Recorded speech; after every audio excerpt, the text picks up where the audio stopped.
Isang gabi ng anibersaryo, imbes na regalo, pirasong papel ng diborsuyo ang isinampal ni Javier sa mukha ko. Pinalayas ako sa bahay na ako mismo ang nagpatayo, habang ang aking asawa ay nakayakap sa babaeng tinuring kong kapatid. Ang yaman ko? Nanakaw sa isang iglap. Pero nagkakamali sila. Ang pagbagsak ko ay simula lamang ng kanilang katapusan. Sino nga ba ang tunay na reyna sa likod ng lahat? Pirmahan mo na ito, Isabella. Huwag mo nang hintayin na kalad ka rin pakita palabas ng pamamahay na ito.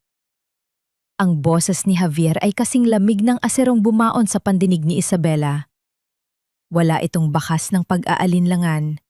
Wala ring bahid ng init na dati ay nagpapatibay sa kanyang loob sa tuwing may bagyong dumarating sa kanilang buhay. Sa mga sandaling iyon, hawak ni Isabella ang puting polo ni Javier. Maingat niyang itinatali ang isang maluwag na butones, isang gawaing puno ng pagmamahal na tila ritual na niya gabi-gabi. Ang bawat tusok ng karayom sa tela ay simbolo ng kanyang katapatan, ng kanyang pagnanais na ayusin ang anumang sira sa kanilang pagsasama. Ngunit sa isang iglap, ang karayong ay tumusok sa kanyang daliri. Hindi ang hapdi ng sugat ang nagpamanhid sa kanya, kundi ang bigat ng mga papel na inilapag ni Javier sa ibabaw ng lamesa, mga papel ng diborsyo at paglilipat ng ari-arian. Dahan-dahang nag-angat ng tingin si Isabella. Ang kanyang mga mata, na dati ay puno ng paghanga sa asawa, ay nanginginig sa ilalim ng malamig na liwanag ng chandelier. Javier, anong ibig sabihin nito? It's our anniversary tomorrow. Bakit mo ginagawa sa akin ito? Isang mapait na tawa ang kumawala sa mga labi ni Javier. Anniversary? Isabella, grow up. 5 years of being a dutiful wife? Look at you. You've become so boring, so plain. Wala ka ng silbi sa akin at sa kumpanya. Lumapit siya at kinuha ang polo mula sa kamay ni Isabella bago ito marahas na binitawan sa sahig. Everything is already under my name. The house, the designs you worked on, even the bank accounts. I managed to fix the papers months ago thanks to your trust. Tila gumuho ang kisame sa ibabaw ni Isabella. Ang bawat salita ni Javier ay parang mga bubog na dumudurog sa kanyang lalamunan. Ano pat hindi siya makahinga. Ang tiwalang ibinigay niya ng buong buo ay ginamit na sandata upang siya ay paslangin ng walang laban. And don't worry, Isabella. Isang malambing ngunit nakakangilong boses ang larinig mula sa likuran ni Javier. Mula sa dilim ng pasilyo, lumabas si Sofia. Ang babaeng itinuring ni Isabella na kapatid, ang tanging taong hininga niya ng payo sa mga panahong abala si Javier, ay nakasuot na yon ng isang malasutlang negligee na pagmamay-ari ni Isabella. May hawak siyang baso ng wine at nakasandal sa balikat ni Javier na tila ba ito ang kanyang natural na pahingahan. Hi girl! Nakangising bati ni Sofia. Don't be so dramatic. You've always been the sacrificial lamb, di ba? Ngayon, gawin mo na ang ultimate sacrifice. Umalis ka na rito para naman maging masaya kami ng soon-to-be husband ko. Besides, I'm pregnant. Kailangan ng baby ng isang environment na hindi kasama ang isang katulad mong loser. Nanigas ang buong katawan ni Isabella. Ang sakit ay hindi na lamang emosyonal. Ito ay naging pisikal na parang may malaking kamay na pumipiga sa kanyang puso hanggang sa ito ay mawala ng dugo. Ang bawat alaala ng kanilang pagkakaibigan ni Sofia ay naging lason na unti-unting pumapatay sa kanyang diwa. Sofia, pati ba naman ikaw? Bulong ni Isabella, halos hindi marinig ang sariling boses sa gitna ng katahimikan ng malaking mansyon. Actually, Isabella, matagal na kaming ganito, sagot ni Sofia habang hinahaplos ang pisngi ni Javier. You were just too blind to see it. Masyado kang busy sa pagiging perfect wife. Nakalimutan mong hindi na pala ikaw ang kailangan ng asawa mo. Naglakad si Javier patungo sa pinto at binuksan ito ng malapad. Sa labas, ang langit ay nagsisimula ng maglabas ng put. Ang tunog ng malakas na ulan na bumabagsak sa mga dahon ay tila isang malungkot na martsa. Security! Tawag ni Javier. Dalawang malalaking lalaki ang pumasok at agad na hinawakan ang braso ni Isabela. Ang marahas na pagkakahawak nila ay nag-iwan ng pulang marka sa kanyang balat. Ngunit ang mas masakit ay ang paraan ng pagtingin sa kanya ni Javier na parang siya ay isang maruming basahan na kailangang itapon sa basurahan. Wait! My mom! Javier! Nasaan si mama? Sigaw ni Isabela habang kinakaladkad siya palabas. Nasa labas na ang mga gamit niya. Malamig na tugon ni Javier bago tuluyang isara ang pinto. Ang tunog ng pansara ng pinto ay hudyat ng pagkamatay ng lahat ng pangarap ni Isabela. Naiwan siyang nakatayo sa gitna ng malakas na ulan, ang kanyang manipis na blusa ay agad na nabasa at dumikit sa kanyang nangangatog na katawan. Sa kanyang harapan, sa tabi ng gate ng mansyon, ay ang kanyang mga vali na nakabukas at ang mga gamit niya ay nakakalat sa putikan. Sa dulo ng daan, sa ilalim ng isang maliit at sirang waiting shed, nakita niya ang isang matandang babae na nakaupo sa isang silya. Si Carmen. Ang kanyang ina na laging tahimik at laging tila may malalim na iniisip ay nakatingin sa kanya. Ang mga mata ni Carmen ay walang luha. Sa halip, mayroon itong isang uri ng apoy na hindi kailanman nakita ni Isabela. Bakit tila hindi nabigla ang kanyang ina? Bakit sa gitna ng unos na ito, ang kanyang ina ay tila isang reynang naghihintay sa kanyang anak na matapos ang isang masakit na leksyon? Ang tanging tanong na naiwan sa isip ni Isabela habang nararamdaman ang bawat patak ng ulan na tila mga karayom sa kanyang balat. Hanggang kailan? Kailangang magtiis ng isang pusong wala namang ibang ginawa, kundi magmahal? Ang amoy ng luma at basang semento ang sumalubong kay Isabela sa kanilang bagong tirahan. Malayo ito sa bango ng mga mamahaling kandila at sariwang bulaklak sa kanyang dating mansyon. Dito sa maliit na silid sa dulo ng isang masikip na eskinita, ang tanging maririnig mo ay ang pagtulo ng tubig mula sa tumatagas na bubong, na tila isang malungkot na bilang sa bawat segundong lumilipas sa kanilang paghihirap. Maingat na inilatag ni Isabela ang isang manipis at butas-butas na banig para sa kanyang ina. Ang bawat galaw niya ay puno ng pag-iingat. Tila ba natatakot siyang tuluyang mabasag ang natitirang piraso ng kanilang dangal? Mama, pasensya ka na. Dito muna tayo. Bulong ni Isabela habang inaayos ang una ni Carmen. Hindi sumagot si Carmen. Nanatili itong nakatingin sa kisame. Ang kanyang mukha ay kasing tigas ng bato. Ngunit ang kanyang mga mata ay tila nagbabasa ng isang kwentong siya lang ang nakakaalam. Ang katahimikan ng kanyang ina ay mas masakit pa para kay Isabela kaysa sa anumang panunumbat.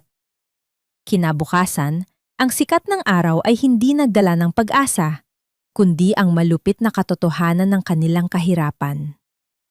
Nilagnat si Carmen dahil sa pagkababad sa ulan kagabi. Hawak ang huling alaala ng kanyang ama, isang pares ng gintong hikaw. Naglakad si Isabela patungo sa pinakamalapit na sanglaan. Ito na lang ang meron ako. Please, dagdagan niyo naman ang halaga. Pakiusap ni Isabela sa lalaki sa likod ng rehas na bakal. Miss, gasgas na ang ginto nito. Ito lang ang kaya naming ibigay. Sagot ng lalaki nang hindi man lang siya tinitingnan. Tinanggap ni Isabela ang kakaunting barya sa kanyang isip. Hindi lang ginto ang ibinigay niya, kundi ang huling ugnayan niya sa isang nakaraang puno ng pagmamahal. Pagkatapos bumili ng gamot, sinubukan niyang maghanap ng trabaho. Nagpunta siya sa mga dati niyang kliyente at mga kasamahan sa interior design. I'm sorry, Isabela. Tumawag si Javier. Sinabi niya sa amin na kung tatanggapin ka namin, babawiin niya ang lahat ng kontrata namin sa kumpanya niya.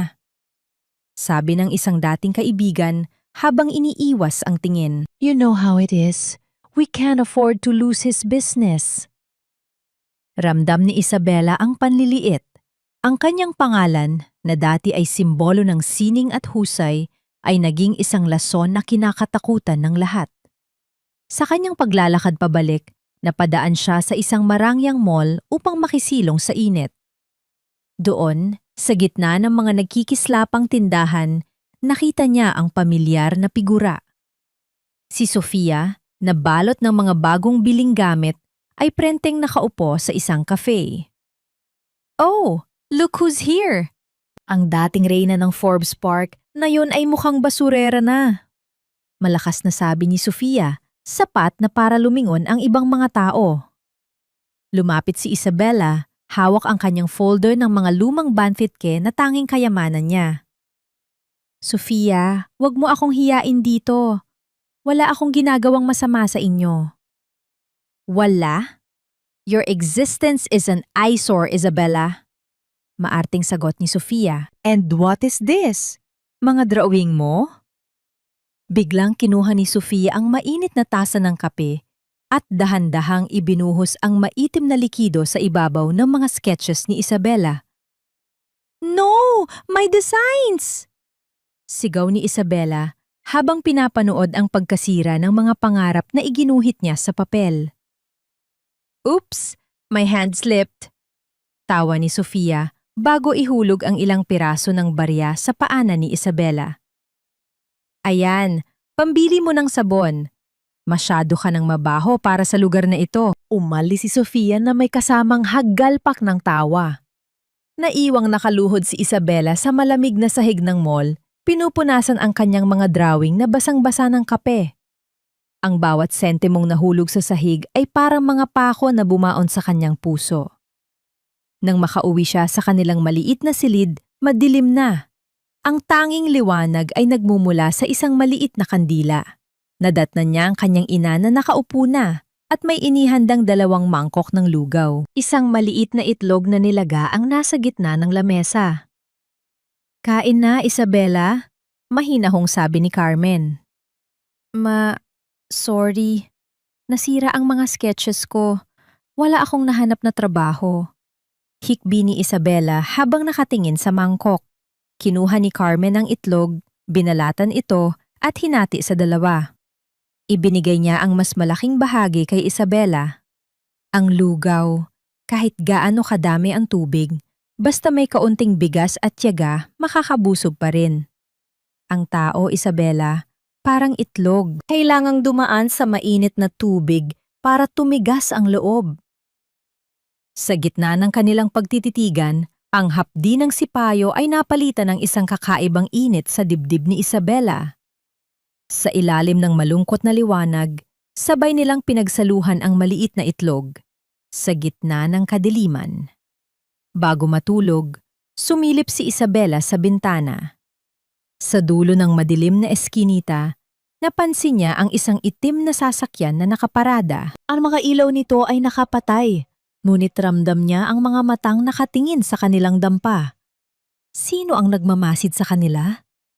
Biglang nag-vibrate ang kanyang lumang cellphone na may basag na screen. Isang hindi kilalang numero ang tumatawag. "Hello? Is this Isabela Valderrama?" Tanong ng isang boses na puno ng otoridad. "We saw your digital portfolio before the site was taken down. We want to invite you to the National Heritage Design Competition. This is your only chance to prove yourself." Nanlaki ang mga mata ni Isabela. Ang pagkakataong ito ay tila isang pinto na bumukas sa gitna ng isang pader na bato. Ngunit paano niya gagawin yun kung ang lahat ng kanyang gamit ay nasira na ni Sofia? Ang mga bakas ng kape sa kanyang mga disenyo ay tila mga peklat na hinding-hindi na mabubura. Sa ilalim ng malamlam na liwanag ng isang debateryang bumbilya, pinagmasdan ni Isabela ang kanyang mga nasirang pangarap. Ang bawat guhit na pinagpuyatan niya sa loob ng maraming taon ay naging malabo at marumi. Katulad ng trato sa kanya ng mundong dati ay nasa kanyang paanan. "Ma, paano ako sasali?" Tanong ni Isabela. Ang kanyang boses ay halos isang pagsuko. "I don't have anything anymore. No laptop, No high-end materials. Even my spirit is broken. Javier took everything. And Sofia, she made sure I have nothing to go back to. Lumapit si Carmen sa kanyang anak. Ang kanyang mga hakbang ay tahimik, ngunit may hatid na kakaibang bigat. Inilapag niya ang kanyang kamay sa balikat ni Isabela. Ang sining ay hindi nasa ginto o sa mamahaling kagamitan, Isabela. Ang tunay na disenyo ay nagmumula sa kung paano mo tinitingnan ang kagandahan sa gitna ng kapangitan. Gamitin mo ang meron ka. Gamitin mo ang iyong sakit. Sa labas ng kanilang dampa, narinig ang malakas na pagtawag ng kanilang kapitbahay na si Mang Inay, ang matandang tindera ng isda na may pusong busilak. Pumasok siya na may dalang isang supot ng mga tira-tirang tela mula sa patahian at ilang piraso ng mga lumang kahoy na kinuha niya sa tambakan. Isabela, narinig ko ang nangyari. Pasensya ka na. Ito lang ang nakayanan kong itabi para sa'yo. Sabi ni Mang Inay habang inilalapag ang mga basura sa harap ni Isabela. Sabi mo noon, kahit anong bagay ay pwedeng maging maganda. Subukan mo itong mga ito. Isang mabilis na tibok ng puso ang naramdaman ni Isabela. Tiningnan niya ang mga basahan at ang mga uud-uud na kahoy. Sa paningin ng iba, ito ay basura. Pero sa kanyang isipan, nagsimulang mabuo ang isang imahe. Isang imahe ng isang tahanang hango sa pagtitiis. Isang disenyong hindi kayang nakawin ni Javier dahil ito ay gawa sa pawis at katotohanan. Sinimula ni Isabela ang paggawa. Dahil wala siyang lapis, ginamit niya ang uling mula sa kalan upang iguhit ang kanyang mga ideya sa likod ng mga lumang karton ng gatas. Ang kanyang mga daliri na dati ay humahawak lamang ng mga mamahaling fountain pen, ngayon ay puno ng dumi at gasgas mula sa pagtabas ng mga kahoy gamit ang isang kinakalawang na kutsilyo. Lumipas ang mga oras. Ang katahimikan ng gabi ay binalot ng tunog ng pagkayas ng kahoy at ang mahinang paghinga ng kanyang ina na natutulog na sa tabi niya. Ang bawat hapdi sa kanyang mga daliri ay nagpapaalala sa kanya na siya ay buhay pa. Na sa kabila ng lahat ng pagtatangka ni Javier na ibaon siya sa limot, mayroon pa siyang kakayahang lumika. Sa gitna ng dumi at baho ng eskinita, nahanap ni Isabela ang isang uri ng kapayapaan na hindi niya naramdaman sa loob ng kanyang malamig na mansyon. Doon niya na-realize na ang karanyaan ay isang kulungan. At ang kahirapan ay naging susi niya upang mahanap ang kanyang tunay na boses bilang isang artista. Nang sumapit ang madaling araw, tapos na ang kanyang prototype. Isang maliit na modelo ng isang silid na yare sa pinagtagpi-tagping tela at inukit na kahoy. Mukha itong isang obra maestra na nagkukwento ng pagsisikap ng isang bayang hindi sumusuko. I will name this ang kanlungan ng alaala. Bulong ni Isabela sa sarili habang pinupunasan ang pawis sa kanyang noo. Agad niyang binuksan ang kanyang lumang cellphone upang i-check ang detalye ng kompetisyon. Kinakailangan niyang isubmit ang pangalan ng kanyang project at ang listahan ng mga hurado para sa final screening. Habang iniscroll niya ang listahan sa maliit na screen, biglang huminto ang kanyang mundo. Ang kanyang paghinga ay tila na bilanggo sa kanyang dibdib. Ang pangalang nakasulat sa pinakataas na bahagi ng listahan ng mga main adjudicators ay tila isang sumpa na muling bumuhay sa kanyang takot. Head of the Judging Committee, Javier Ilustre, CEO of Ilustre Design Group. Hindi lang iyon. Sa tabi ng pangalan ni Javier ay ang pangalan ng kanyang creative consultant na walang iba kundi si Sofia Galvez. Nanginig ang mga kamay ni Isabela. Ang proyektong inilaan niya ng buong puso at huling lakas ay mapupunta sa mga kamay ng mga taong sumira sa kanyang buhay. Kung isusumite niya ito, malalaman nila kung nasaan siya. Kung isusumite niya ito, may kapangyarihan si Javier na ipahiya siya sa harap ng buong industriya. Muli siyang napatingin sa kanyang ina na mahimbing na natutulog. Napatingin siya sa kanyang mga sugatang daliri. Isang malaking desisyon ang kailangang gawin. Susuko ba siya dahil sa takot? o papasok siya sa lungga ng mga leon upang bawiin ang kanyang dangal. Kahit pa ang ibig sabihin nito ay ang muling makaharap ang lalaking pumatay sa kanyang puso. Sa labas, ang langit ay nagsisimulang maging kulay abo. Ngunit sa loob ni Isabela, isang itim na bagyo ang muling nabubuo. Sa bawat hakbang ni Isabela sa loob ng Illustre Design Tower, tila tinutusok ng libu-libong karayom ang kanyang mga talampakan. Ang gusaling ito ay bunga ng kanyang mga puyat, ng kanyang mga luha, at ng kanyang henyo. Ngunit ngayon, naglalakad siya rito bilang isang estranggero. Ang malamig na aircon ay hindi nakapagpalamig sa apoy ng hiya at galit na naglalabas sa kanyang dibdib. Nakasuot siya ng isang malapad na sombrero at simpleng face mask. Pilit itinatago ang mukhang dati ay pinalalamutian ang mga billboard ng kumpanyang ito. Hawak niya ang isang lumang karton kung saan nakalagay ang kanyang prototype na yari sa mga basahan at kahoy. Sa paligid niya, ang ibang mga kalahok ay may dalang mga high-tech na digital presentation at mga modelong yari sa mamahaling plexiglass. Next, candidate number 47. Representing Laya Designs? Malakas na tawag ng isang staff. Huminto ang tibok ng puso ni Isabela nang pumasok siya sa malawak na conference room. Doon, sa gitna ng mahabang lamesa, nakaupo si Javier. Mukha itong hari sa kanyang trono. Suot ang isang mamahaling suit na binili pa ni Isabela para sa kanya noong nakaraang taon. Sa tabi niya, si Sofia ay abala sa pag-aayos ng kanyang buhok, suot ang isang singsing na brilyante na alam ni Isabela na kinuha mula sa kanyang sariling jewelry box. Anong basura ito? Bungad ni Sofia nang ilapag ni Isabela ang kanyang modelo sa harap nila. Are you kidding me? We are looking for the National Heritage Award, not for the most creative scavenger hunt winner. Isang mahinhin, ngunit matatag na boses ang lumabas sa likod ng maskara ni Isabela. Ang pamanang Pilipino ay hindi palaging makintab at bago. Minsan, ito ay nasa mga bagay na itinapon na ngunit muling binuhay ng pag-asa. Ito ang kanlungan ng alaala. Napatitig si Javier sa modelo. Sa loob ng ilang segundo, ang kanyang mayabang na ekspresyon ay napalitan ng pagkagulat.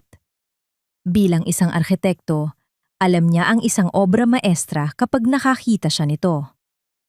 Ang paraan ng pagkakabit ng mga tela, ang kurba ng mga kahoy, ito ay may tatak ng isang taong kilalang-kilala niya ang estilo. Ngunit imposible. Ang asawa niya ay nasa isang dampa na ngayon, naghihirap at lugmok sa dusa. This is interesting. Bulong ni Javier. Hindi niya maalis ang kanyang tingin sa modelo. Sa katunayan, siya ay kasalukuyang nahaharap sa isang malaking problema. Ang kanyang kumpanya ay unti-unting bumabagsak dahil wala na si Isabela na gumagawa ng mga disenyo para sa kanya. Ang proyektong Green Heritage ay kailangang maipasa sa gobyerno sa susunod na linggo at wala siyang maipakita. Interesting? Javier, it's trash! Giit ni Sofia na tila nararamdaman ang paghanga sa mga mata ng kanyang asawa. Look at her. She looks like a beggar. Baka ninakaw lang niya ang idea na ito kung saan. Shut up, Sofia! Malamig na sabi ni Javier. Tumingin siya kay Isabela. Hindi napapansin ang mga mata sa likod ng maskara na punong-puno ng pot. Candidate 47, your work is raw, but it has soul. Pero kailangan nating maging praktikal. Walang mananalo sa kompetisyon na gawa sa basahan. Tumayo si Javier at lumapit kay Isabela. Ang amoy ng kanyang pabango, ang amoy na dati ay nagpapakaalma kay Isabela, ngayon ay nagpapasuka sa kanya. I have a proposal for you, sabi ni Javier sa isang mababang tono, na tila isang negosyanteng nakakita ng gintong barya sa putikan. Huwag mo nang ituloy ang pagsali sa kompetisyon. I will buy this design from you. I'll give you 50,000 pesos. Cash. Right now. Napahigpit ang hawak ni Isabela sa gilid ng lamesa. 50,000? Para sa isang disenyong pwedeng magligtas sa reputasyon ng Ilustre Group? Mumisi si Javier. Ang kanyang tunay na kulay ay muling lumitaw. Alam kong kailangan mo ng pera, Laya. Sa hitsura mo, baka isang buwan mo nang hindi nakakain ng maayos ang pamilya mo. 50,000 is a lot for a nobody. But there's one condition. The design will be credited under my name. It will be an original Javier Ilustre creation. Isang tahimik na pagputok ang naramdaman ni Isabela sa kanyang kalooban. Ito ang lalaking minahal niya. Ang lalaking nagnanakaw hindi lang ng kanyang bahay, kundi pati na rin ng kanyang kaluluwa at sining. 50,000 pesos para sa aking danggal, Mr. Ilustre? Tanong ni Isabela. Ang kanyang boses ay nanginginig sa galit na pilit nilulunod. Take it or leave it. Singit ni Sofia habang humihikab. You should be thankful. Javier is being generous to a pulubi like you. With that money, you can finally buy some decent clothes. Tumingin si Javier sa kanyang relo. Tila wala ng oras para sa isang maliit na tao. Ano? Deal?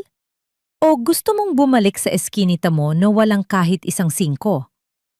Huminga ng malalim si Isabela. Dahan-dahan niyang kinuha ang kanyang prototype mula sa lamesa.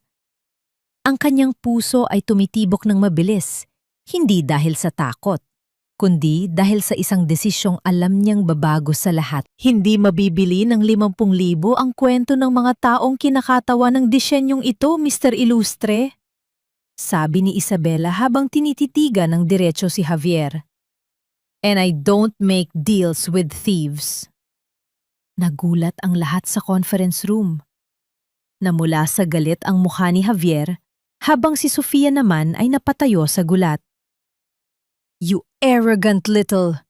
Banta ni Javier, ngunit bago pa siya makatapos, isang malakas na tunog ng pagbukas ng pinto ang narinig. Isang matangkad na lalaki na may suot na mamahaling barong ang pumasok. Is there a problem here? I am the representative of the National Commission for Culture and the Arts. We are here to oversee the screening. Agad na nagbago ang anyo ni Javier, naging maamo at mapaggumbaba. Ngunit bago pa siya makapagsalita, ang lalaki ay lumapit kay Isabela. And you must be the creator of Ang Kanlungan ng Alaala. We received a very interesting recommendation about your work from a certain billionaire benefactor. Nanlaki ang mga mata ni Isabela. Lumingon siya at sa labas ng salamin na pinto ng conference room, nakita niya ang kanyang ina, si Carmen, na nakatayo ng tuwid. Suot ang isang eleganteng itim na terno na tila ba galing sa isang panaginip. Sinong tinutukoy mo? Tanong ni Javier. Ang kanyang boses ay bakas ang kaba. Ang lalaki ay tumingin sa kanyang tablet. The owner of the Golden Harvest Conglomerate, Mrs. Carmen Valderrama. She just bought the rights to sponsor this entire competition, and she requested a private screening for Candidate 47 in front of the board of directors, away from the Ilustre Group's influence. Ang cliffhanger ay tila isang kidlat na tumama sa gitna ng silid. Napatingin si Javier kay Isabela at sa unang pagkakataon, nakita niya ang isang pamilyar na kislap sa mga mata ng babaeng nasa harap niya. Isang kislap ng tagumpay na nagsisimula pa lamang. Ang paghihiganti ay hindi isang mabilis na apoy na tumutupok sa lahat, Isabela. Ito ay isang malamig na agos ng tubig na dahan-dahang gumigiba sa pundasyon ng iyong kaaway. Ang tinig ni Carmen ay hindi na ang tinig ng matandang babaeng may sakit na inaalagaan ni Isabela sa dampa. Ito ay isang tinig na puno ng awtoridad, kasing talim ng kidlat at kasing lalim ng karagatan. Nakatayo siya sa harap ng bintana ng kanilang maliit na silid. Ngunit ang kanyang anino ay tila sumasakop sa buong eskinita. Nakatitig si Isabela sa kanyang ina. Ang kanyang isipan ay tila isang sirang plaka Napilit iniintindi ang nangyari sa Ilustre Design Tower. Ma, sino ka ba talaga? Sabi ng lalaki kanina, ikaw ang may-ari ng Golden Harvest?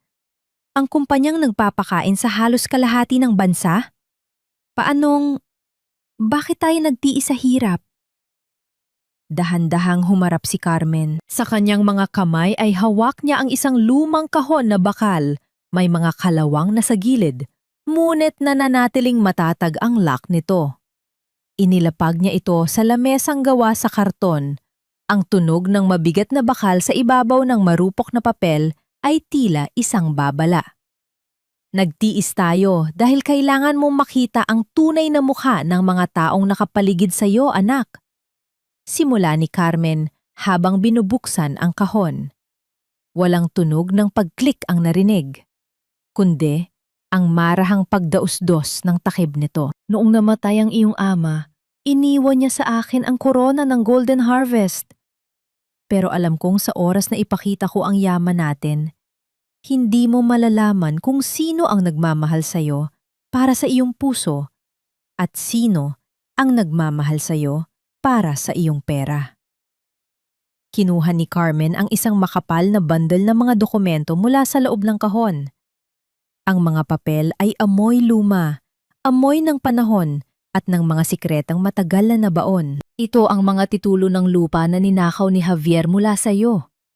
Sabi ni Carmen, sabay latag ng isang papel na may selyo ng gobyerno. Akala niya ay nakuha niya ang lahat. Pero hindi niya alam, ang bawat dokumentong pinirmahan mo ay may counter clause na ako mismo ang naglagay bilang iyong garantor. Ang kumpanya, ang mansyon, ang lahat ng disenyong kinuha niya, lahat ng iyon ay babalik sa'yo sa sandaling mapatunayan nating nilabag niya ang tiwala ng kasunduan. Napahawak si Isabela sa kanyang dibdib. Ang kanyang puso ay tumitibok ng mabilis, halos masakit sa lakas. Ang lahat ng luha, lahat ng gutom, lahat ng panlalait na tinanggap niya mula kay Sofia at Javier ay tila mga binhi na ngayon ay nagsisimulang tumubo bilang isang madilim na kagubatan ng katarungan. Pero bakit na yun lang, Ma? Tanong ni Isabela. Ang kanyang mga mata ay nagsisimulang manlabo dahil sa luha. Bakit hinayaan mong saktan nila ako ng ganito? Hinawakan ni Carmen ang mukha ng kanyang anak. Ang kanyang palad ay magaspang, tanda ng pagtatrabaho. Ngunit ang kanyang haplos ay kasing lambot ng seda. Dahil ang isang reyna ay hindi isinisilang sa loob ng palasyo, Isabela. Ang reyna ay hinuhubog sa loob ng apoy.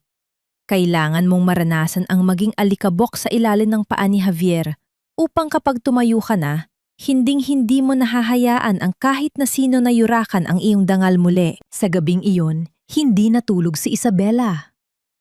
Sa ilalim ng liwanag ng isang maliit na gasera, tinuruan siya ni Carmen. Hindi lang tungkol sa mga titulo ng lupa, kundi tungkol sa sining ng pakikipagdigma sa mundo ng negosyo. Tinuruan siya kung paano magbasa ng mga numerong itinatago ng mga korporasyon, kung paano gamitin ang utang na loob bilang isang armas, at kung paano manatiling tahimik habang ang kaaway ay nagdiriwang. Tandaan mo, Isabela, muling paalala ni Carmen habang sinusuklay ang buhok ng anak. Ang pinakamatamis na paghihiganti ay hindi ang makita silang naghihirap. Ang pinakamatamis na paghihiganti ay ang makita nilang namamatay sa inggit dahil mas masaya at mas matagumpay ka kaysa noong kasama mo sila. Kinaumagahan, isang malaking itim na van ang huminto sa dulo ng kanilang eskinita. Hindi na ito ang misteryosong sasakyang nanonood sa kanila. Ito ay isang sasakyang susundo sa kanila. Isang lalaking nakasuot ang bumaba at yumukod ng malalim kay Carmen. Handa na ang lahat, Madam Carmen. Ang penthouse sa Makati ay nakahanda na para sa inyong paglipat, sabi ng lalaki. Tumingin si Isabela sa kanilang maliit na silid. Tumingin siya sa mga basahan at sa uling na ginamit niya sa kanyang disenyo.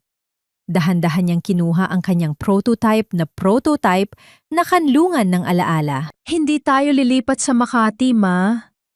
Sabi ni Isabela nang may bagong uri ng determinasyon sa kanyang boses. Dito lang tayo. I want them to think that I'm still the beggar they kicked out. I want them to feel safe in their lies. Ngumiti si Carmen, isang niting puno ng pagmamalaki. Yan ang anak ko. Bago sila umalis para sa isang pribadong pagpupulong sa National Commission for Culture and the Arts, nakatanggap si Isabela ng isang mensahe mula sa isang hindi kilalang numero. Pagbukas niya, isang litrato ang bumulaga sa kanya. Ito ay litrato ni Javier at Sofia sa loob ng kanilang dating kwarto. Masayang nagbubukas ng mga regalong pangkasal. Ang caption ay nakasulat sa Taglish. Too bad you're not here to see the new queen of the house. Bitter is such a bad look on you, Isabella. XOXO, Sofia. Hindi na nanginginig ang mga kamay ni Isabela. Hindi na siya nasasaktan. Sa halip, isang malamig na tawa ang kumawala sa kanyang mga labi. Celebrate while you can, Sofia. Bulong ni Isabela sa hangin. Dahil hindi nyo alam, ang regalong pangkasal na ibibigay ko sa inyo ay ang mismong tali na bibitay sa inyong dalawa. Sa dulo ng eskinita, ang mga mata ni Mang Inay ay nakasunod sa kanila. Puno ng pagtataka at kaba. Ngunit ang mas malaking tanong ay nananatiling nakabitin sa hangin. Ano ang huling dokumentong hindi pa ipinapakita ni Carmen kay Isabela? Ang dokumentong nagsasabing ang buong Ilustre Design Group ay nakasangla na pala sa Golden Harvest simula pa noong nakaraang buwan. Pirman mo lang ito, Javier. Ito ang madliligtas sa ating kumpanya. This is the big break we've been waiting for. Ang boses ni Sofia ay puno ng pananabik habang iwinawagayway niya ang isang makapal na folder sa harap ni Javier. Sa loob ng opisina ng Ilustre Design Group, ang hangin ay mabigat sa amoy ng kaba at desperasyon.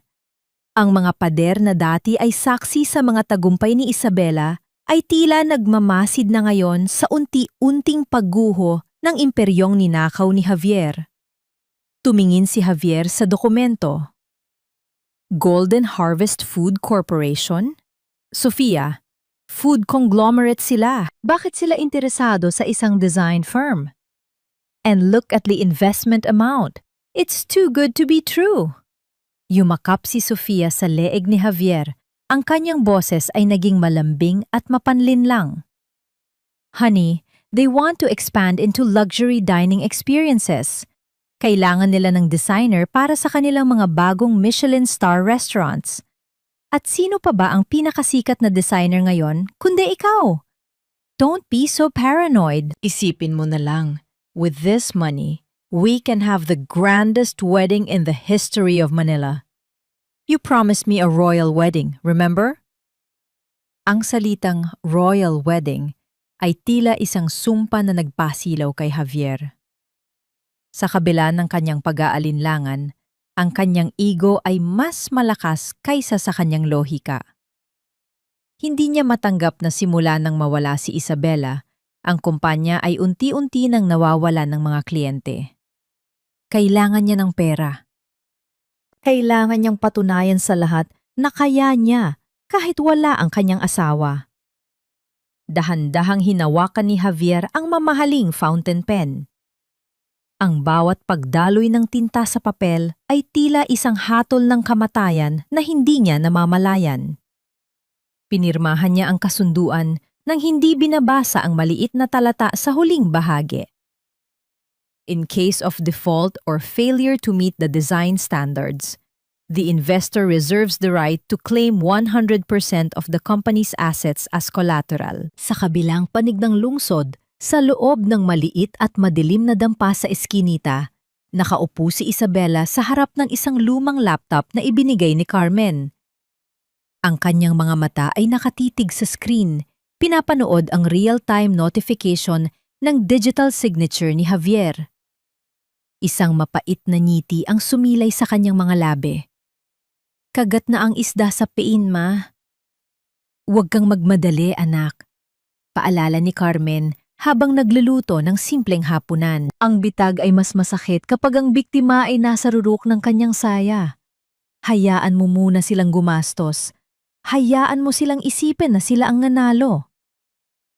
Sa mga sumunod na araw, naging abala si Sofia sa pagpili ng pinakamamahal na gown mula sa isang French designer. Ginamit niya ang advance payment mula sa Golden Harvest para bumili ng mga alahas na kasing halaga ng isang mansyon. Ipinagmalaki niya sa social media ang bawat sentimong ginagastos niya. Hindi alam na bawat piso ay utang na kailangang bayaran ng dugo. Isang hapon, habang naglalakad si Isabela sa palengke kasama si Mang Inay, nakita niya ang isang lumang upuan na itinapon na sa tabi ng basurahan. Ang mga paa nito ay bali at ang sandalan ay punong-puno ng anay. Huminto si Isabela at dahan-dahang hinaplos ang kahoy. "Isabela, basura na yan. Huwag mo nang pag-aksayahan ng panahon," sabi ni Mang Inay. "Hindi po, Mang Inay. May ganda pa itong itinatago," sagot ni Isabela. Kinuha niya ang upuan at dinala sa kanilang dampa. Sa loob ng 3 oras, gamit ang mga natitirang pintura at pako, muling binuhay ni Isabela ang upuan. Ginawa niya itong isang obra maestra na tila galing sa isang antique shop sa Europa. Napagtanto niya na katulad ng upuang iyon, siya rin ay itinapon at minaltrato.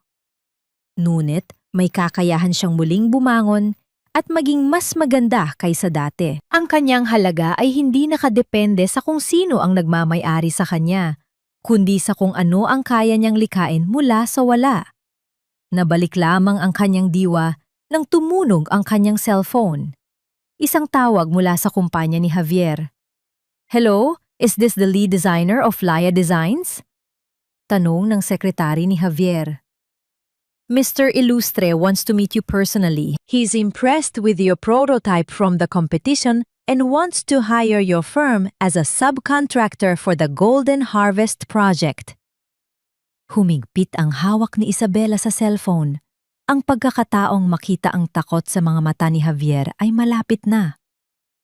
"Tell him I'm interested," sagot ni Isabela sa isang malamig at profesional na boses. "But tell him I have one condition. The meeting must be held at my place, in the slums of Tondo." Isang katahimikan ang namayani sa kabilang linya. Alam ni Isabela na ang kanyang hiling ay isang sampal sa pagkatao ni Javier.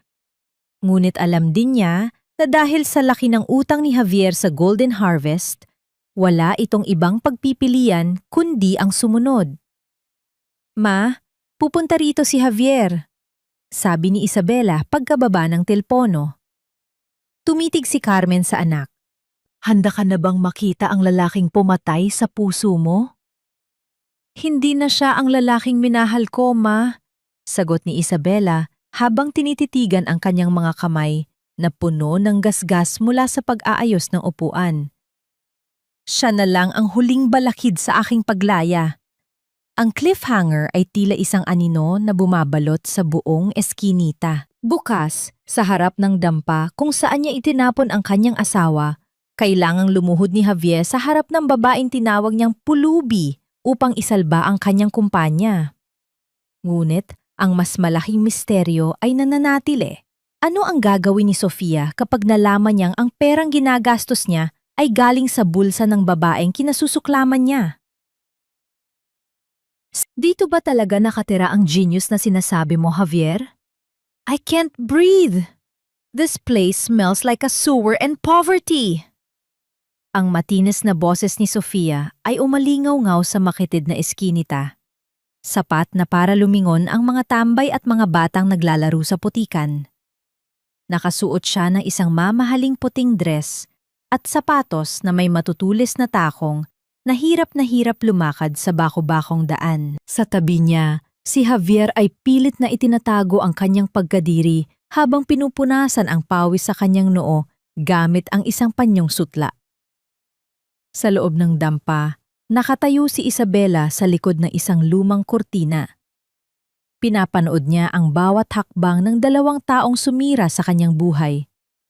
Ang kanyang puso ay tumitibok ng mabilis, hindi dahil sa takot, kundi dahil sa isang uri ng kasiyahang ngayon lang niya naramdaman. Ang makita ang reyna ng Forbes Park na nagrereklamo sa amoy ng isda at basura ay isang tanawing higit pa sa anumang halaga ng pera. Tumahimik ka na, Sofia, inis na bulong ni Javier.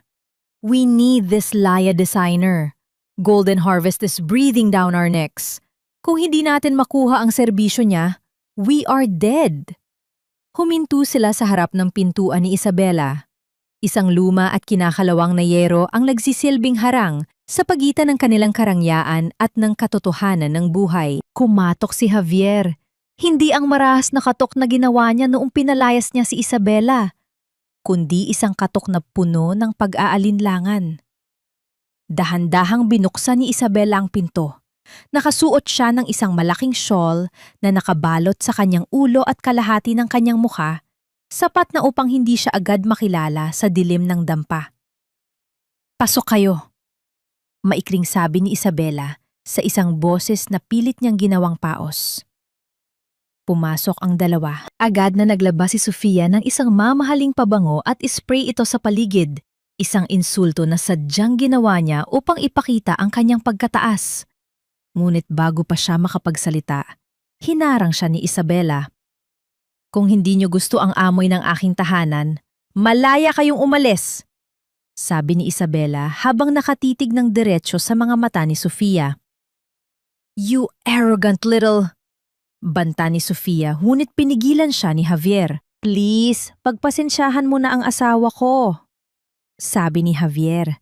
Ang kanyang boses ay bakas ang pagkukunyari. We are here for business. I saw your work, Laya. It's brilliant. I want you to design the interior for the Golden Harvest flagship restaurant.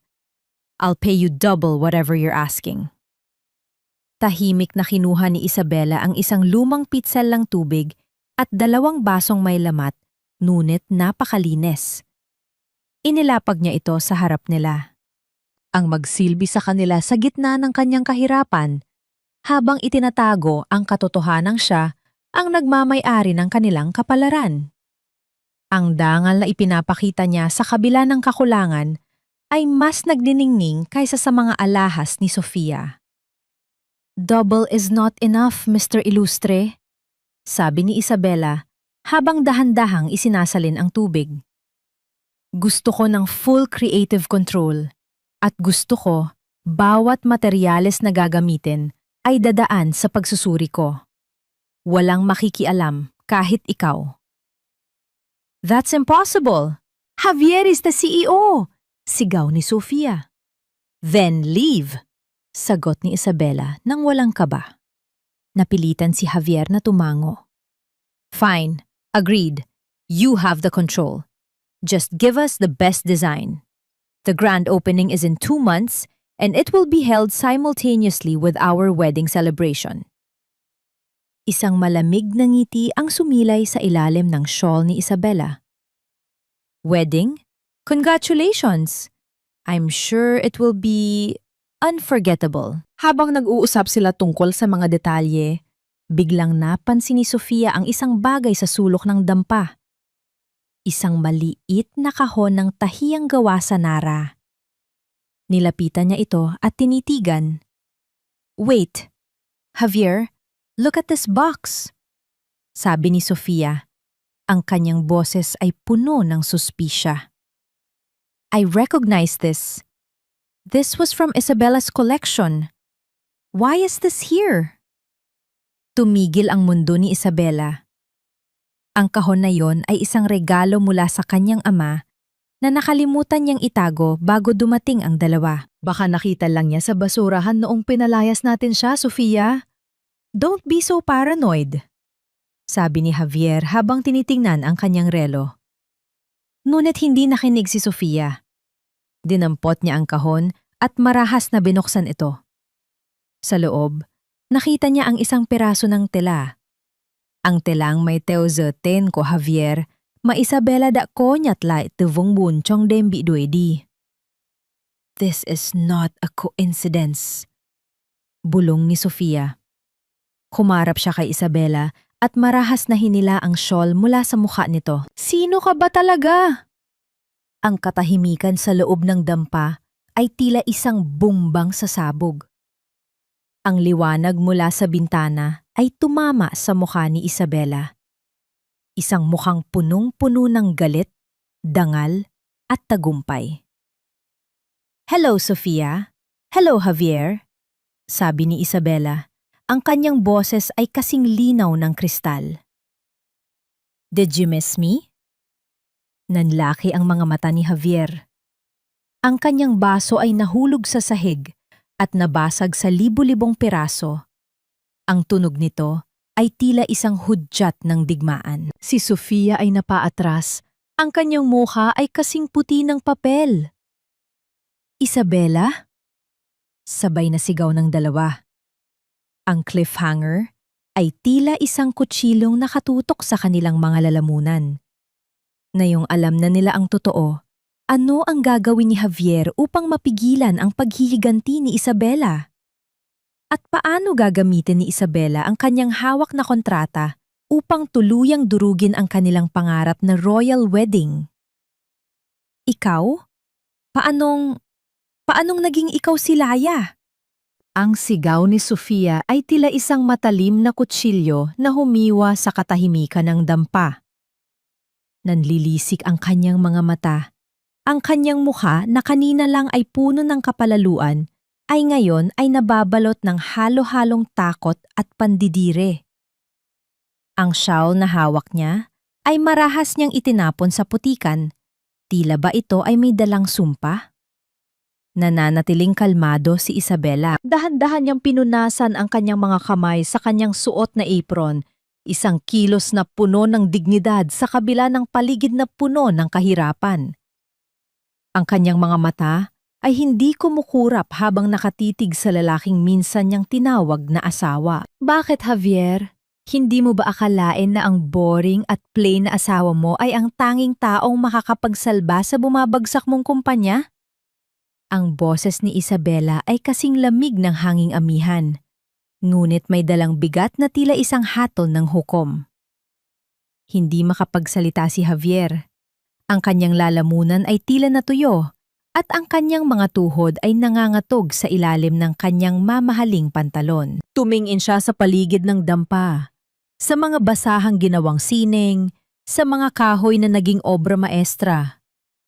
Nayon niya lang na-realize na ang lahat ng ganda ng Ilustre Design Group sa loob ng 5 taon ay hindi dahil sa kanya, kundi dahil sa henyo ng babaeng itinapon niya sa basurahan. This is a joke! Javier, let's go! Hindi natin kailangan ng tulong ang pulubing ito! Sigaw ni Sofia habang hinihila ang braso ni Javier. Ngunit hindi na tinag si Javier. Alam niya ang katotohanan. Alam niya ang bawat talata ng kontratang pinirmahan niya sa Golden Harvest. Sofia, tumahimik ka. You don't understand. If she backs out, the contract is void. Mawawala sa atin ang lahat. Kumarap si Javier kay Isabela. Ang kanyang mukha ay pilit na nagpapakita ng pagsisisi, isang ekspresyong kabisadong-kabisado na ni Isabela. Isabela, please. I didn't know it was you. I was just stressed. Let's talk about this. Bumalik ka na sa kumpanya. I can make you the head designer again. No, I can make you the vice president. Isang malamig na tawa ang kumawala sa mga labi ni Isabela.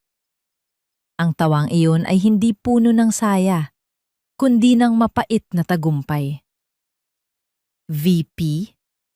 Javier, do you think I still want to be a part of your lies? You didn't just take my house and my money. You tried to take my soul. Ngunit tingnan mo ako ngayon. Dito sa gitna ng dumi at hirap, nahanap ko ang sarili ko. Nahanap ko ang tunay na Laya. Lumapit si Isabela sa mesa At dahan-dahang pinulot ang piraso ng telang may teuze ni Javier. Ang telang itinapo ni Sofia sa putikan kanina. Hindi niya ito tiningnan ng may lungkot, kundi bilang isang paalala ng kanyang muling pagsilang. Itinupi niya ito ng maayos at inilagay sa kanyang bulsa. "The deal stays, Javier," sabi ni Isabela, ang kanyang boses ay puno ng kapangyarihan. "I will design the flagship restaurant. I will make it the most beautiful place in Manila. But don't think I'm doing this for you. I'm doing this for Golden Harvest. At isa pa," tumitig si Isabela nang diretso sa mga mata ni Sofia na ngayon ay nang-inginig sa galit. "I want to be the one to oversee the preparations for your royal wedding. Gusto ko, bawat bulaklak, bawat pinggan at bawat piraso ng dekorasyon ay dadaan sa kamay ko. I want your wedding to be truly unforgettable." "No way! Hindi ako papayad na ang isang katulad mo ang hahawak ng kasal ko," sigaw ni Sofia. "Then say goodbye to your billionaire dreams, Sofia," sagot ni Isabela nang may mapait na ngiti. Dahil kapag nalaman ng Golden Harvest na tinanggihan nyo ang lead designer na gusto nila, automatic default ang utang nyo. And you know what that means? Ang mansyong tinitirhan nyo ngayon, mapupunta sa kanila sa loob ng 24 oras. Napuno ng katahimikan ang dampa.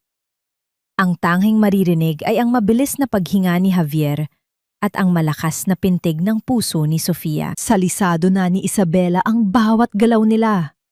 Alam niyang sa huli, ang takot nilang maging mahirap ay mas malakas kaysa sa kanilang galit. "Fine." Bulong ni Javier, ang kanyang balikat ay bumagsak sa pagkatalo. "You handle the restaurant and the wedding. Just don't ruin us, Isabela." "Ruin you?" Ulit ni Isabela habang binubuksan ang pinto upang paalisin sila. "Javier, you ruined yourselves the moment you chose greed over love. I am just the one who will show you the bill." Nang makaalis ang dalawa, lumabas si Carmen mula sa likod ng silid. Ang kanyang mga mata ay nagniningning sa pagmamalaki. "You did well, anak. You showed them that even in the mud, a diamond remains a diamond." "Salamat, Ma, pero simula pa lang ito," sagot ni Isabela habang nakatingin sa kanyang mga nasugatang daliri. "I want them to feel the height of their happiness before I pull the rug under their feet." Ang cliffhanger ay tila isang madilim na ulap na nagbababadya ng bagyo. Habang naglalakad palayo sina Javier at Sofia, isang itim na sasakyan ang huminto sa tabi nila. Isang lalaki nakasuit ang bumaba at may iniabot na sobre kay Javier. "From the CEO of Golden Harvest," sabi ng lalaki. "She wants to meet the lead designer and the groom tonight for a final celebration dinner." Nanlaki ang mga mata ni Javier. Hindi niya alam na ang huling hapunan na ito ay hindi para sa tagumpay, kundi para sa kanyang tuluyang pagbagsak. At ang mas malaking tanong, handa na ba si Isabela na ipakilala ang kanyang ina bilang ang babaeng humahawak sa leeg ni Javier? Ito ba ang pagkaing isinisilbi sa mga espesyal na panauhin? "This is trash!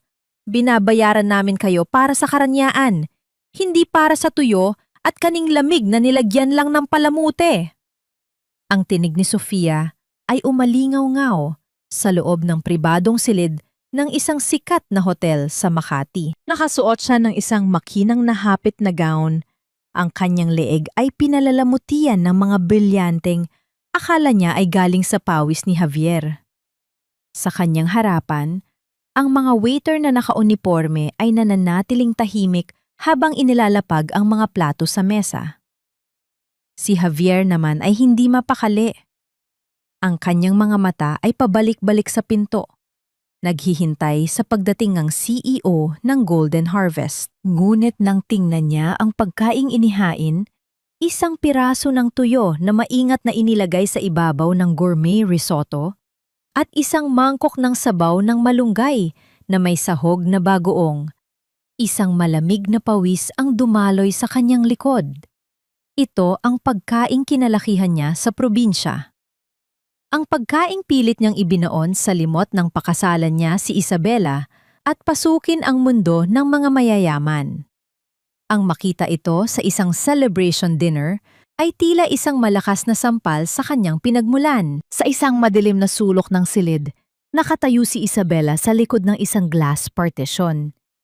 Pinagmamasdan niya ang pag-aalboroto ni Sofia at ang pamumutla ni Javier. Ramdam niya ang bawat tibok ng kanyang puso. Hindi na ito ang mabilis na pintig ng takot, kundi ang maindayog na kumpas ng isang konduktor na nagpapatakbo ng isang malungkot na simponya ng paghihigante. Ang bawat insultong lumalabas sa bibig ni Sofia tungkol sa pagkaing mahirap ay parang mga karayom na tumutusok sa dangal ni Javier. Pinanood ni Isabela kung paano yumuko ang kanyang dating asawa. Tila ba ang bawat butil ng kanin sa harap nito ay nagsasalita tungkol sa kanyang mga kasinungalingan.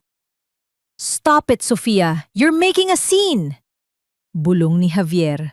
Ang kanyang boses ay nanginginig sa hiya. "Why should I stop?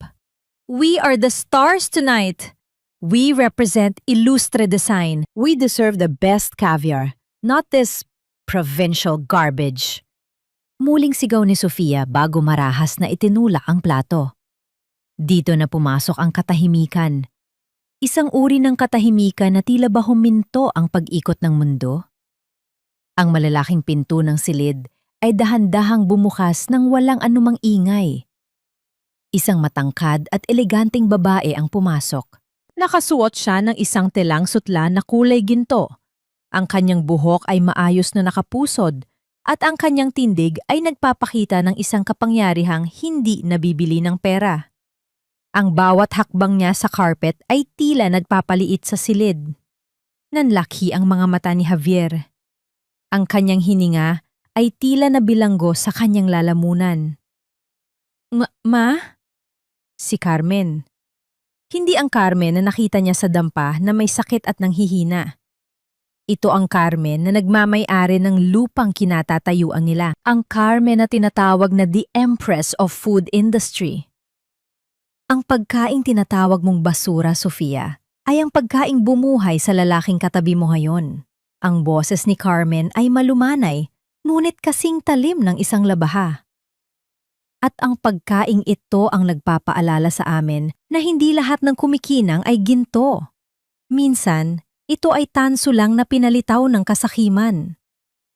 Carmen, you are the CEO? Hindi makapaniwalang tanong ni Javier. Ang kanyang mundo ay tila isang basong kristal na nahulog at nadurog sa libu-libong piraso. Ang lahat ng kanyang plano, ang lahat ng kanyang pagtatago ng yaman ay wala pala sa harap ng babaeng dati ay tinatrato niyang palamuti lang sa bahay ni Isabela. "I am the woman who allowed you to borrow my daughter's happiness, Javier," sabi ni Carmen habang dahan-dahang nauupo sa kabisera ng mesa. "At ngayon, nandito ako para maningil, with interest." Lumabas si Isabela mula sa anino. Nakasuot siya ng isang simpleng itim na terno. Ngunit ang kanyang aura ay kasing ningning ng umaga. Tumayo siya sa tabi ng kanyang ina. Ang kanyang mga mata ay nakatuon kay Sofia, na ngayon ay tila isang basang sisiw sa gilid ng mesa. Ang makitang nakatayo ang mag-ina sa harap ng kanilang mga kaaway. Hindi bilang biktima, kundi bilang mga nagmamay-ari ng katotohanan. Ang bawat segundong lumilipas ay isang parusa para kay Javier at Sofia. "Isabela, please, we can explain," pilit na sabi ni Sofia. Ang kanyang pagiging matapang ay napalitan ng isang desperadong tono. "It was all business. Javier and we just wanted a better future." "Better future sa pamamagitan ng pagnanakaw?" Putol ni Isabela. "Sofia, look at your hands. Ang mga brilyanteng suot mo ay may bahid ng luha ng ina ko. Ang gown na ipinagmamalaki mo ay binili gamit ang perang para sana sa mga empleyadong tinanggal nyo. Biglang tumayo si Carmen at inilapag ang isang folder sa gitna ng mesa. The royal wedding will proceed as planned. I have already paid for everything. Ang lahat ng imbitado ay darating. Ang mga business partners, ang media, at ang inyong mga pamilya. Talaga? Itutuloy niyo pa rin? May bakas ng pag-asa sa boses ni Javier. Isang mapait na ngiti ang sumilay sa mga labi ni Carmen. Oo, pero hindi ito magiging kasal ng inyong pangarap. This will be a public trial. At sa harap ng lahat ng tao, ipapakita namin kung anong klaseng hayop ang nagtatago sa likod ng inyong mga mamahaling suit at gown. Anong ibig mong sabihin? Tanong ni Sofia. Ang kanyang kaba ay nauuwi na sa panik. You see, sagot ni Isabela habang tinititigan ang kanyang dating asawa. Javier, isinuot mo ang lahat ng pekeng karangalan na ibinigay ko sa iyo. Sa araw ng kasal nyo, ako naman ang kukuha ng lahat, pati na ang huling piraso ng iyong pagkatao. Ang cliffhanger ay tila isang dambuhalang alon na nakahandang lumamon sa lahat. Habang naglalakad, palabas ang mag-ina, naiwan sina Javier at Sofia sa loob ng silid, napapalibutan ng mga pagkaing mahirap na tila ba mga multo ng kanilang nakaraan. Isang security guard ang pumasok at may ibinigay na isa pang sobre kay Javier. Pagbukas niya, isang kopya ito ng prenuptial agreement na may isang bagong clause na idinagdag ni Carmen.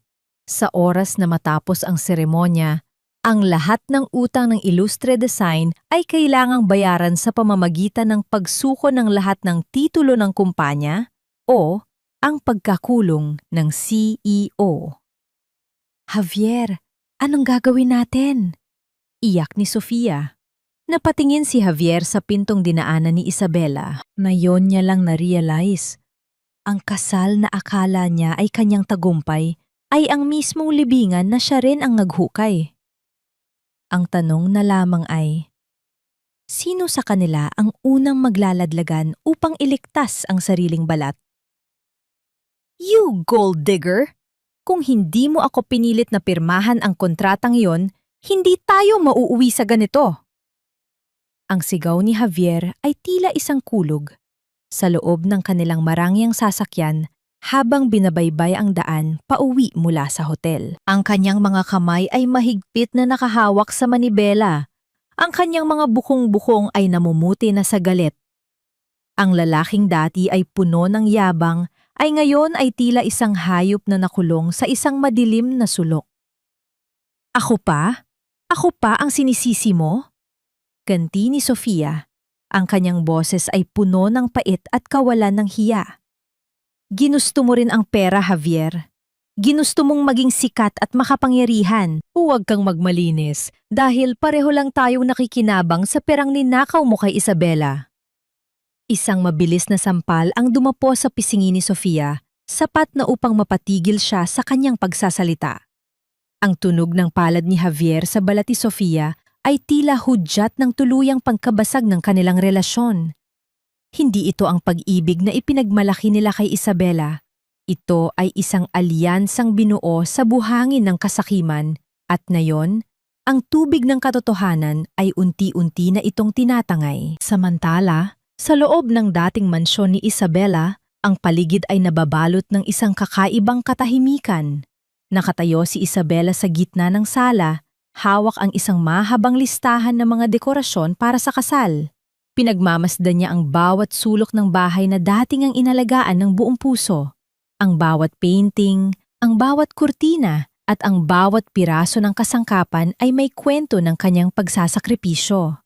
Ang ganda ng disenyo mo, Isabela. Sayang lang at gagamitin ito para sa isang kasalanang kailanman ay hindi mapapatawad. Sabi ni Mang Inay na tumutulong sa kanya sa pag-aayos ng mga bulaklak. Ngumiti si Isabela nang may kasamang lungkot. Huwag kang mag-alala, Mang Inay. Ang kagandahang nakikita mo ngayon ay parang isang magandang kabaong. Mukhang marangya sa labas, pero ang loob ay puno ng pagkabulok.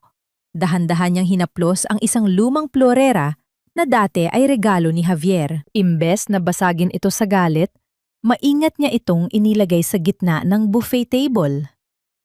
Alam niyang ito ang magpapaalala kay Javier sa lahat ng katapatan na kinalimutan nito sa ngalan ng ambisyon.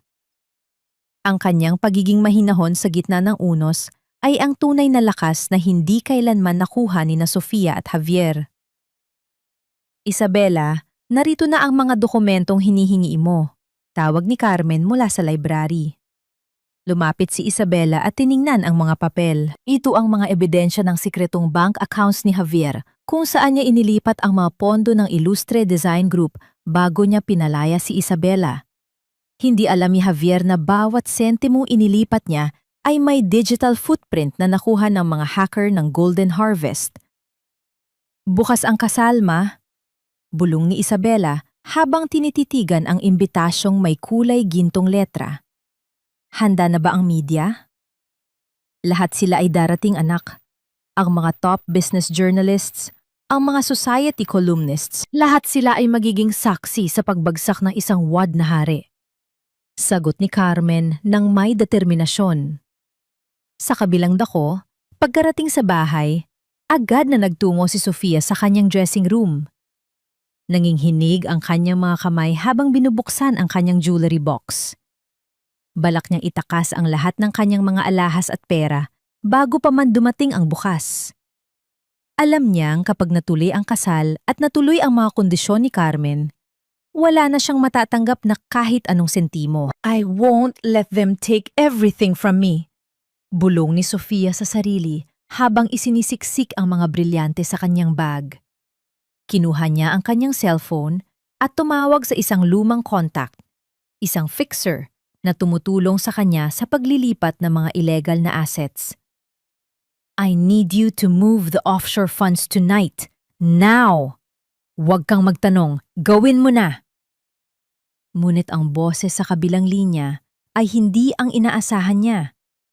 Isang malamig at tamilyar na boses ang sumagot. Latin na ang tawag mo, Sofia. Ang lahat ng funds na sinubukan mong itago ay kasalukuyan ng naka-freeze sa ilalim ng investigasyon ng Anti-Money Laundering Council. Sabi ko sa'yo, walang lihim na hindi nabubunyag. Nanlaki ang mga mata ni Sofia. Ang cellphone niya ay dahan-dahang nalaglag sa sahig. Ang boses na iyon? Ito ang boses ng abogado ni Carmen. Javier! Javier! Sigaw ni Sofia habang tumatakbo palabas ng silid. Nadatnan niya si Javier sa gitna ng hagdan, hawak ang isang bote ng alak. Ang kanyang mga mata ay walang buhay at ang kanyang buhok ay gulong-gulo. Nakatingin siya sa isang malaking frame sa dingding. Ang picture ni na Isabela at Javier noong araw ng kanilang kasal na hindi pa niya tinatanggal. Wala na, Sofia. Wala na tayong takas. Sabi ni Javier sa isang paos na boses. Nakita ko ang post ni Isabela sa social media. She just announced that Laya Designs is merging with Golden Harvest. At ang unang act ng merger? Ang foreclosure ng lahat ng utang ng Ilustre Design. Ang cliffhanger ay tila isang malakas na sampal ng tadhana. Sa labas ng mansyon, nagsisimula nang dumating ang mga delivery truck para sa mga bulaklak at dekorasyon ng kasal. Ngunit hindi ito mga puting rosas, kundi mga itim na bulaklak na tila bahanda na para sa isang lamay. Habang umiiyak si Sofia at tulala si Javier, isang huling mensahe ang pumasok sa kanilang mga screen mula kay Isabela. See you at the altar. Don't be late for your own funeral. Ano ang gagawin ni na Javier at Sofia sa loob ng huling 12 oras bago ang kasal? Susubukan ba nilang tumakas o tuluyan na ba silang lalamunin ng takot at hiya sa harap ng buong mundo? Ituloy ang seremonya. Gusto kong makita ng lahat kung paano ikakasal ang dalawang ahas sa sarili nilang lason. Ang utos ni Isabela sa kanyang mga tauhan ay kasing talim ng isang kidlat na gumuguhit sa madilim na langit. Nakatayo siya sa balcony ng mansyon, Pinagmamasdan ang pagdating ng mga mamahaling sasakyan ng mga bisita. Ngunit sa likod ng mga ngiti at pagbati ng mga tao, may nakatagong tensyon na tila ba isang bumbang bibilangin na lamang ang mga segundo bago sumabog. Ang bawat detalye ng dekorasyon ay personal na pinamahalaan ni Isabela. Ang mga puting rosas na dapat ay simbolo ng kadalisayan ay hinaluan niya ng mga tuyot na dahon at itim na laso sa mga hindi halatang sulok. Ang musikang tumutugtog ay isang mabagal at malungkot na bersyon ng isang pamilyar na awit ng pag-ibig, isang tunog na tila bahang-o sa isang lamay kaysa sa isang pagdiriwang. Sa loob ng silid ng ikakasal, nanginginig ang mga kamay ni Sofia habang isinusuot ang kanyang mamahaling gown. Ang telang seda ay tila ba naging kasing bigat ng tingga at ang bawat haplos nito sa kanyang balat ay nagbibigay sa kanya ng kilabot. Tumingin siya sa salamin at hindi niya nakilala ang kanyang sarili. Ang kanyang mukha na dati ay puno ng ganda at yabang, ay ngayon ay bakas ang puyat at takot. "Sofia, bilisan mo! Nagsisimula na ang martsa!" Sigaw ni Javier mula sa labas. Lumabas si Sofia at nakita si Javier na suot ang kanyang taksido.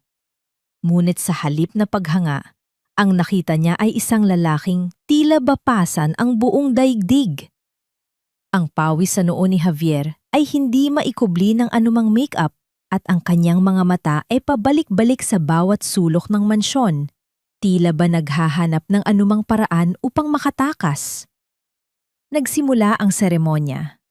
Sa gitna ng garden ng mansyon, sa ilalim ng isang marangyang arko ng mga bulaklak, naglakad si Sofia patungo sa dambana. Ang mga flash ng kamera mula sa media ay tila ba mga kidlat na naglalantad sa bawat butil ng pawis at kaba sa kanilang mga mukha.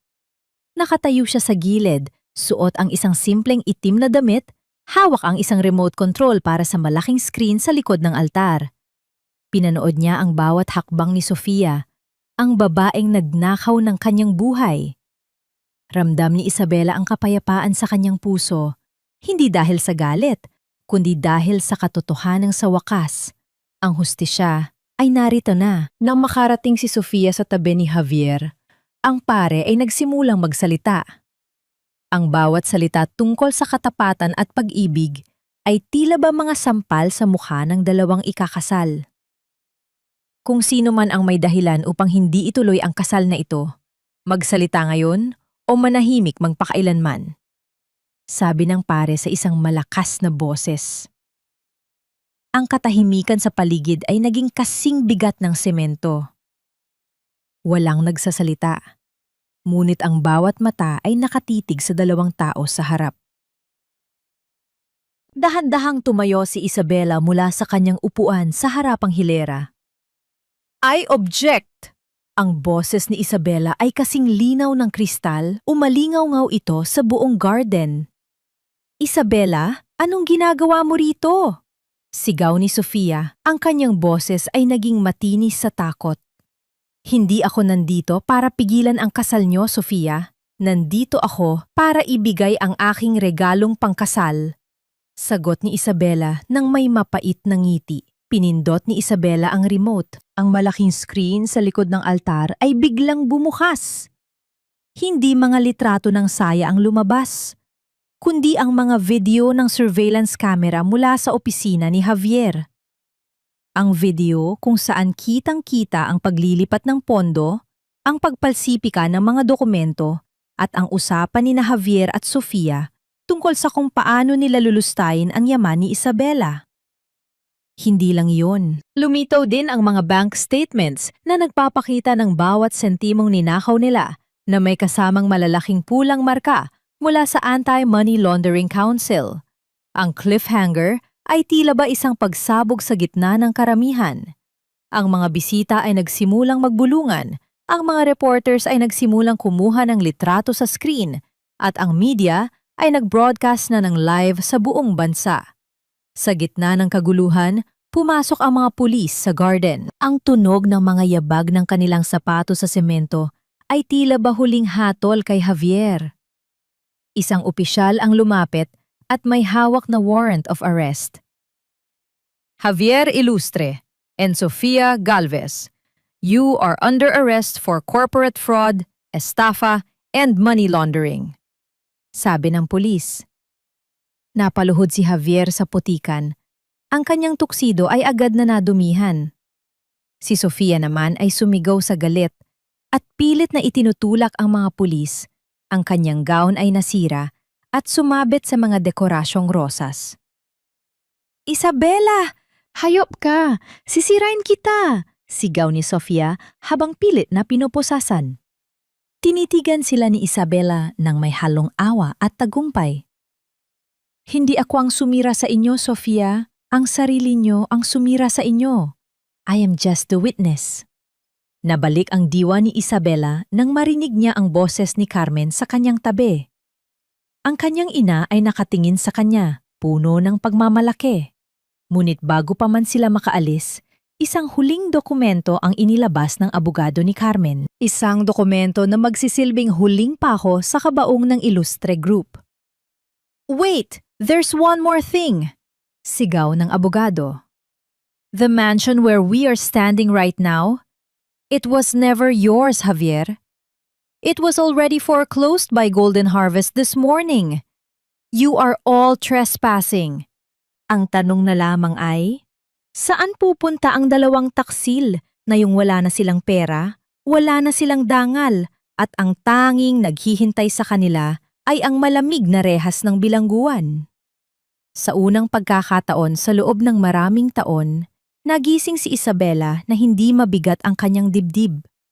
Ang sikat ng araw na pumapasok sa bintana ng kanyang silid ay tila ba mas maliwanag at mas mainit na tila binabasbasan ang kanyang bawat paghinga. Wala na ang mga itim na dekorasyon ng nakaraang gabi. Ang mansyon ay muling binalot ng amoy ng sariwang sampaguita at bagong luto na kape.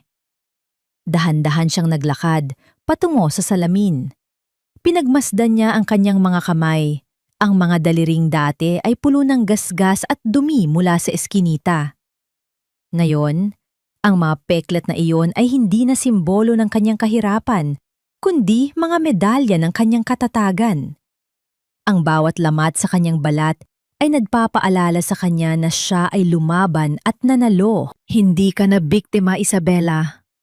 Bulong niya sa sarili habang may isang matamis na ngiti sa kanyang mga labi.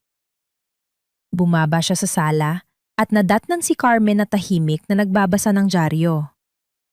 Sa headline, nakabandera ang balita tungkol sa pagkakakulong ni Javier at Sofia. Isang maikling sulyap lamang ang ibinigay ni Isabela sa kanilang mga larawan bago niya ito tuluyang tinalikuran. Ang kanilang pagkatalo ay hindi na ang sentro ng kanyang mundo. Ang kanyang sariling kaligayahan na ang prayoridad niya ngayon. Handa na ang mga panauhin mo sa labas, anak. Sabi ni Carmen nang may pagmamalaki. Pagbukas ni Isabela ng malaking tinto ng mansyon, bumungad sa kanya sina Mang Inay at ang iba pang mga kababaihan mula sa eskinita ng Tondo. Hindi na sila nakasuot ng maruming damit. Lahat sila ay maayos ang hitsura. Dala ang kanilang mga pangarap. Dito nyo itatayo ang inyong mga workshop. Pahayag ni Isabela habang itinuturo ang malawak na garden. Ang mansyong ito ay hindi na tatawaging Ilustre Manor. Simula ngayon, ito na ang Laya at Dangal Center. Dito, ituturo ko sa inyo ang sining ng disenyo. Gagawa tayo ng mga muebles na hango sa ating sariling kwento. Kwento ng pagsisikap at muling pagbangon. Ang makitang nagkakaisa ang mga taong tumulong sa kanya noong siya ay walang-wala. Sa loob mismo ng bahay na dati ay naging kulungan ng kanyang kaluluwa. Naglabas si Mang Inay ng isang sungpot ng pandesal at doon sa gitna ng marangyang garden, sabay-sabay silang nag-almusal. Ang tawanan nila ay mas malakas pa kaysa sa anumang ingay ng lungsod. Sa hapon ng araw na iyon, isang seremonya ang ginanap para sa formal na pagbubukas ng kanyang bagong kumpanya, ang Laya at Dangal Designs. Hindi na ito kumpanyang nakabase sa kasakiman, kundi isang social enterprise na naglalayong bigyan ng danggal ang mga artisano mula sa mahihirap na komunidad. Ang tunay na sining ay hindi matatagpuan sa mga mamahaling materyales. Pahayag ni Isabela sa harap ng mga mamamahayag. Ito ay matatagpuan sa bawat puso na tumatangging sumuko sa gitna ng unos. Ang bawat disenyo namin ay may kaluluwa dahil bawat isa rito ay dumaan sa apoy bago nagniningning. Nabalik lamang ang kanyang katahimikan nang lumubog na ang araw. Tumayo siya sa balcony. Nakatingin sa malayo kung saan nagkikislapan ang mga ilaw ng Maynila. Ramdam niya ang hanging dumadampi sa kanyang mukha. Kasing gaan ng isang pagpapatawad. Pinatawad na niya ang kanyang sarili sa pagiging marupok noon. At pinatawad na rin niya ang tadhana sa mga hapding ibinigay nito. Lumapit sa kanya si Carmen at may iniabot na isang maliit na sobre. Isang sulat mula sa abogado ni Javier. Nice daw niyang makita ka bago siya ilipat sa National Penitentiary. Tinitigan ni Isabela ang sobre. Alam niyang ito ang huling pagkakataon upang makita ang lalaking pumatay sa kanyang puso. Ngunit sa halip na buksan ito, dahan-dahan niyang pinunit ang sobre sa maliliit na piraso at hinayaang tangain ng hangin. Wala na kaming dapat pag-usapan, ma. Sabi ni Isabela nang may katyakan. Ang bawat bahagi ng buhay ko na may kinalaman sa kanya ay abo na at mula sa abong iyon, nagawa kong itayo ang aking sariling palasyo. Ang cliffhanger ay tila isang malumanay na musika na unti-unting nawawala. Habang nakatingin si Isabela sa langit, isang bituin ang biglang nagningning ng napakalakas. Ang kanyang paglalakbay ay hindi nagtapos sa paghihigante, kundi sa pagtuklas ng isang kapayapaang kailanman ay hindi na mananahaw ng sinuman. Ngunit bago pa man siya pumasok sa loob, isang huling tanong ang naiwan sa kanyang isip. Isang tanong na sasagutin sa huling bahagi ng kanyang kwento. Sa kabila ng lahat ng tagumpay at yaman, handa na ba ang kanyang puso na muling tumibok para sa isang bagong pag-ibig?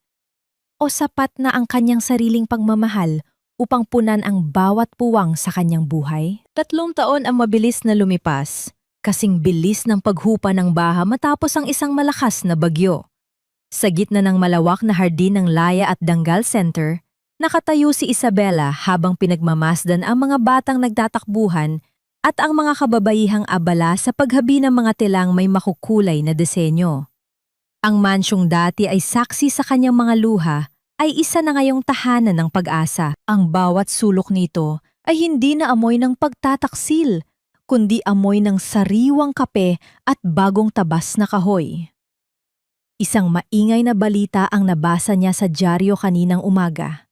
Si Javier ay nananatili sa likod ng mga rehas, unti-unting kinakain ng pagsisisi at ng katotohanang wala na siyang pangalan sa mundong dati ay kinalululanan niya. Si Sofia naman ay nababalitang palaboy-laboy sa malalayong probinsya. Tinakasan ng mga kaibigang dati ay kasalo niya sa karangyaan. Ang kanilang hiya ay naging kasing bigat ng kadenang hinding-hindi na nila matatanggal. Ngunit para kay Isabela, ang balitang yon ay tila isang malabong alaala na lamang. Ma, tingnan mo sila. Bulong ni Isabela kay Carmen na nakaupo sa isang tumba-tumbang gawa sa nara. Dito natin nahanap ang tunay na yaman, hindi sa ginto, kundi sa mga ngiting ito. Hinawakan ni Carmen ang kamay ng kanyang anak. Ang kanyang mga mata ay puno ng kapayapaan. Pinatawad mo na ba ang sarili mo, Isabela? Huminga ng malalim si Isabela, ninanamnam ang sariwang hangin ng hapon. Matagal na, Ma. Pinatawad ko ang sarili ko sa hindi ko pag-alis ng mas maaga. Pinatawad ko ang tadhana sa pagbibigay sa akin ng hapdi. At si Javier? Hindi ko na kailangang bigkasin ang salitang patawad. Dahil ang katahimikan ng puso ko ang pruweba na wala na siyang puwang dito. Ito ang sagot sa unang tanong. Nagawa na ba niyang magpatawad? Oo, ngunit hindi para sa mga nanalanta sa kanya, kundi para sa kanyang sariling kalayaan. Ang pagpapatawad ay hindi paglimot sa kasalanan. kundi ang pagpili na wag nang maging bilanggo ng galit. Ang pangalawang tanong, nahanap ba niya ang kapayapaan? Sa bawat disenyo ng muebles na lumalabas sa kanyang workshop, sa bawat pamilyang nabibigyan niya ng trabaho, doon niya nahanap ang kanyang pag-asa. Ang kanyang kapayapaan ay hindi hango sa kawalan ng problema, kundi sa pagkakaroon ng layunin na mas malaki kaysa sa kanyang sarili. Dahan-dahang lumapit ang isang maliit na batang babae kay Isabela at nag-abot ng isang ligaw na bulaklak. Yumuko si Isabela at hinalikan ang noo ng bata. Sa sandaling iyon, ang kanyang puso ay tila isang bukas na aklat na punong-puno ng magagandang salita. Para sa mga kababaihang nakikinig, ito ang huling aral ni Isabela. Ang pag-ibig ay hindi dapat maging isang tanikala na sumasakal sa iyong pagkatao. Ang tunay na dangal ay ang kakayahang tumayo sa sariling mga paa matapos kang itulak ng mundong akala mo ay sayo. Huwag kang matakot na mawalan ng lahat dahil sa oras na wala ka ng hawak, doon mo lamang tunay na mayayakap ang iyong sarili. Ang paghihiganti ay hindi kailangang maging marahas. Ang pinakamatamis na ganti ay ang mamuhay ng maayos, magmahal ng tapat sa sarili at ipakita sa lahat na mula sa abong iniwan ng iba ay may isang reynang muling sumilang na mas matatag, mas matalino at mas malaya. Habang lumulubog ang araw sa likod ng mga gusali ng Maynila, isang huling ngiti ang sumilay sa mga labi ni Isabela. Ang kanyang kwento ay hindi nagtatapos sa salamat, kundi sa isang matamis na simula.